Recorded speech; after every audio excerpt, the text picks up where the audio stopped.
Hey, you guys, good morning, good morning, good morning. It is Shanda. I am actually going to start on Instagram too. Hey, you guys, good morning, 6 a.m. Coffee with Shanda. It is early. I was traveling all day yesterday, coming back from Connecticut. I can't wait to tell you about what it was like living with a billionaire. We'll get into that in just a few moments. Hey, you guys, how are you? How are you? Good morning, good morning. Hey, Devorah, how are you? Nicola, good morning. Alex Arriaga in the house with Carla. Crystal Jackson morning at the airport coming back to San Diego. Awesome. Awesome. Okay, guys. So gosh, I had so many things that were going through my mind this morning about wanting to talk to you about. And I was like, what is the best thing to talk to you about this morning? I had a moment of indecisiveness. Actually, I was thinking about you guys like since about 4:30 this morning. I was going back and forth about what I wanted to share with you guys. And first and foremost, you know, yeah, I'm still debating. Isn't that funny? We just spent basically 2-3 days with Jesse Itzler in Connecticut. And there's so many angles of how I could talk to you about this morning. One is that we gave an opportunity for our entrepreneurs. One of the things that my company does is we train entrepreneurs to grow financially free businesses. And we have a method for doing that, a hardcore method for doing that. And however, what I've realized over the years is that creating ambition in somebody is not so easy. So here's what I mean by that. If I have to ask a client of mine like 3, 4, 5 times to do something, and they're still like, I don't really want to, but yet they've hired me to be their coach, that is a bit of a lack of ambition. It's not even a bit, it's a lot of a lack of ambition. Jesse Itzler, who wrote the book Living with a SEAL, when he had SEAL come and live with him at his house to train him, the number one agreement between the two of them was that he would do absolutely everything SEAL told him to do. And that's coming from a high ambition. When you're highly ambitious to succeed, you will do whatever it takes, not just whatever you're comfortable doing. So for instance, I have some rock stars in my community that are like up here, like in the top percentage. And I have 4 of them that I know right now that won't do everything I tell them to do. But yet they still look good because they're at the top of the community. But what they're not realizing is that there's this much further that they could be at right now if they would actually just surrender to taking the coaching. So whether it's personal development, whether it's go out and run a marathon, whatever the coaching is for them, they'll still fight it and really just do it their own way. And so the reason why this is important to understand is that I think we get in our own way too often to be able to succeed. Like we fight so hard, we pray, we struggle, we drop to our knees, we do all these things to be able to get whatever thing you want next in your life. Like, what do you want next in your life? Is it a house on the ocean? Is it $5,000 a month? Is it $500,000 a month? Is it your husband? Is it a baby? What is the thing that you really want next in your life? And I know that most people, right? Most people think they're doing whatever it takes, but yet the solution will come in front of them and they'll put on the brakes and say, shit, I don't have the money. So it's not the right timing. God told me it wasn't the right timing because the money's not there. No, that's not what it is. What it is the conversation of what are you not willing to do to be able to do it, right? Are you not willing to borrow money because you swore that you'd never borrow money again? Is it that you're not willing to go out and look all day long for a part-time job to give yourself like a business loan? What is it? Because here's what I know for sure. The number one question that was asked to Jesse on this weekend was, how do you get yourself to show up like this? And I asked him that question in private based on the fact that all of our clients are asking it. And he said, if people still have to ask that question, they're not hungry enough yet. Like they're not ambitious enough yet. And so I got to thinking, I was like, okay, well, like, got it, you're right, but how do you get that ambitious, right? Like, how do you let yourself, how do you unleash yourself so that you can be that ambitious, so that you stop saying, Shanda wants me to do personal development. I got a great client this morning, love this woman, okay? And she said, Shanda, I know you want me to do this personal development training. And she goes, but I just don't want to. Unfortunately, that person will not be in the 1% club just because of that, unless they change their attitude. Because at the end of the day, great coaches, great people want to hang out with people who are willing to do whatever it takes because it's interesting. It's funny. It's funny to do whatever it takes. You fall on your face, and there's a great story of you overcoming a hard situation to succeed. Every great book you've read, movie you've watched, person that you've purchased from has had a story that has taken them through trials and tribulations to success, and they inspire you. You have to inspire you, right? Like, if you're going to really go after it, you have to inspire you. So here's something that Jessie said. There was a really great moment where Amy Yamada had not done her 100 hills. So we went to Jessie's house, and all of us entrepreneurs, we were doing 100 hills. Some people were out there for 5 hours doing 100 hills in very hot weather and super, super humid. And it was really, really hard. And so people were crying, people were laughing, people were walking up the hill backwards, sideways, pushing people up. I mean, it was an incredible day of hardcore, like people just really showing up hardcore in their life. And so Amy had not finished her 100, so she went back out and she completed what she started. That alone just tells you the type of woman she is, right? She didn't have to be the most athletic on the field. She didn't have to be the fastest on the field, but she was darn right going to finish that task. And Jessie was out there, everybody was out there, and we're sitting there talking. And Jessie said, you know, I'm 49 years old. And he said, if I live to 80, I've got 30 summers left. 30 summers left, right? So do the math for yourself, right? So an average man, I believe, lives to about the age of 80. I think women average, I'm just saying average, not saying we're all going to die at 80. Women live a little bit longer typically.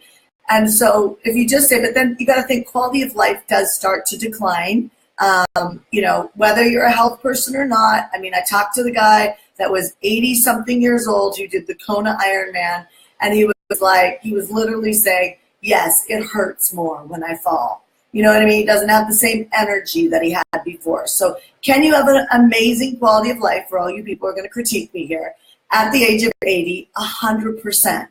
However, things change. Your quality of life changes. This is why I've never understood why people wait to have a good time in their life. I'm going to work to retire and then live this amazing life. It's like, no, you should be enjoying life now. You should be making overflow now so that you can live now the way that you want to make, the way that you want to live. And even if you're not in overflow financially, you should still be having a lot of fun with your life, right? So, but that hit home. Like 30 summers. How many summers do you have left between now and a decline in quality of life? How many days do you have left? And I don't know about you, but that really woke me up because I'm in my 40s, right? I just turned 42.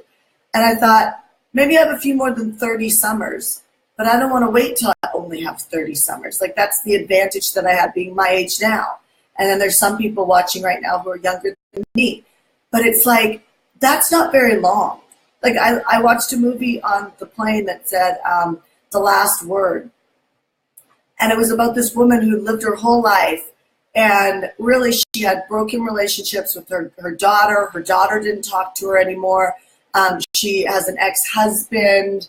Nobody really likes her because she's quite bitchy, and she just takes over everything and controls it and just does it herself because she can do it better. She's very, very wealthy. She gets kicked out of her company. And I'm watching this movie and I'm like, gosh, there's so many areas I could still be more kind. Right? There's so many areas that I could still show up more. And not from a negative standpoint, but just like we need these reality checks in life to just say, I mean, how do you have today set up? Right? Do you know the one thing that you're going to complete today that's going to move your life forward? The one thing that's going to create meaning in your life? One of the things I'm talking about in the Zone event is legacy. And that's what that movie, The Last Word, and what Jesse, 30 Summers Left, that these people are all talking about. It's like don't be so busy that you forget that you are creating your legacy right now. Right? The woman in the movie from The Last Word was asking somebody to write her obituary because she was that much of a control freak that she wanted to control the way her obituary was written. Through that, she found her life. And then while she found her life, she found out she had a heart condition and she was going to die at any moment. And I'm there bawling on the plane, and I'm thinking, my son and my clients, and what more can I do? And I do believe that this game of life is, I do believe you should have more money than you can spend. I mean, without a doubt, I think you should have more money than you can spend. I think you should fly first class because I think economy sucks. I think that you should drive whatever car you want. I don't care if it's expensive or cheap, just whatever one you want.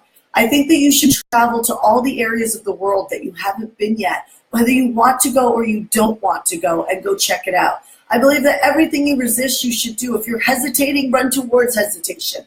I believe that you should be kind. I believe you should be honest, right? But here's what I believe the most, that we are wasting time. We're wasting time because we're taking for granted the people we love. We're taking for granted the amount of breath we have on this planet because we don't know how much breath we have left. We could be like the woman and have a heart condition or cancer or get hit by a car or just die in our sleep of old age. But at the end of the day, we're all moving towards the same grave. And I'm not trying to be morbid. I'm trying to say, wake up. I mean, these last 5 years of my life, I have been on this mission to continue to wake up. Like, what fires you up? And if you don't know, start somewhere. You don't have to spend the next 6 months trying to figure out what you're passionate about. You'll get passionate about whatever you get good at, right? You'll get passionate about whatever you get good at. But for God's sakes, if you are coaching with a mentor, listen to what the mentor says and get out of your own way. Get out of your own way. There's so many people who I love who missed this weekend in Connecticut. I mean, honestly, Ash was saying to me that was one of the best weekends I've ever spent. I mean, it was love. It was connection. It was endurance. It was great food being cooked for, being waited on hand and foot at Sarah Blakely and Jesse Itzler's house. Great conversation.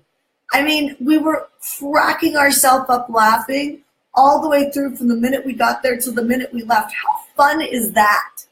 Right? Out on the boat, jumping off rocks. I mean, just really, really fun. I don't know the last time you got like 40 people together to have a good time with over the weekend, but those are special moments that nobody should miss because they're too tired, they don't like to run, they don't want to work out, or they don't want to challenge themselves, right? So we had one girl who said, I hate running, and we don't just run, we do burpees too, we do lots of push-ups, do lots of sit-ups, and she said, I hate doing all of that, but she did it because she wanted to actually be with all of us for the weekend and have a good time.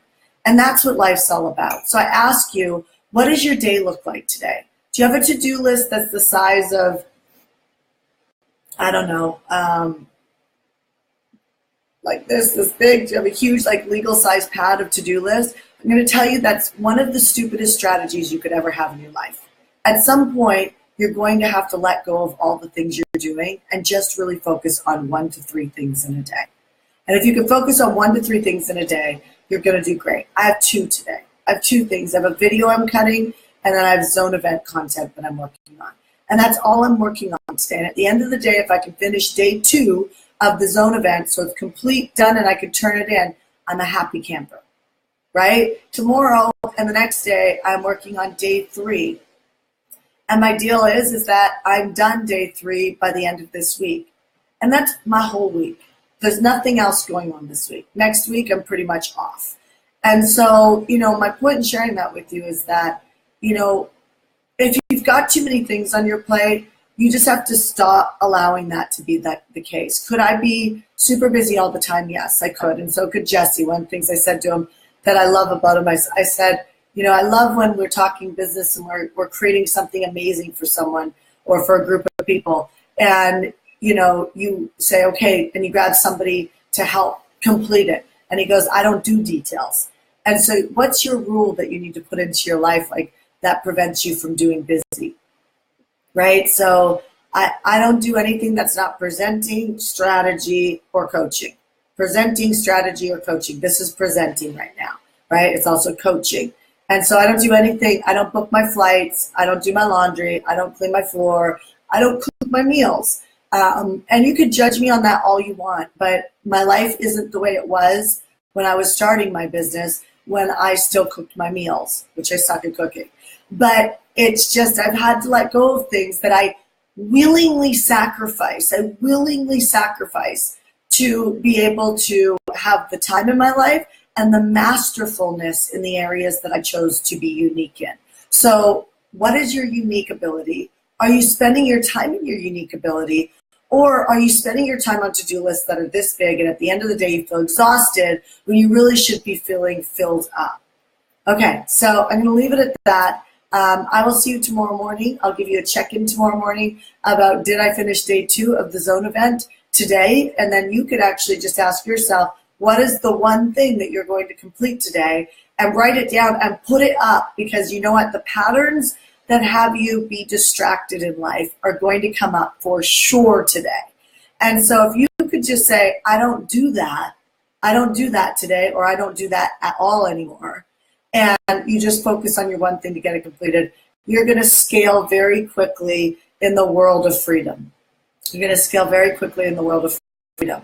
And so stop trying to hold on to it all, okay? All right, I'll talk to you soon. Have a great day. The sun's coming. Look at this. It's so beautiful. You guys on Instagram. I'm going to go take a little walk out there right now.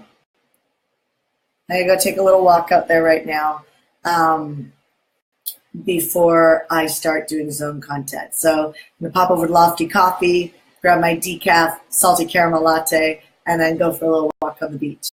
All right, you guys, I'll talk to you soon. Have a great, meaningful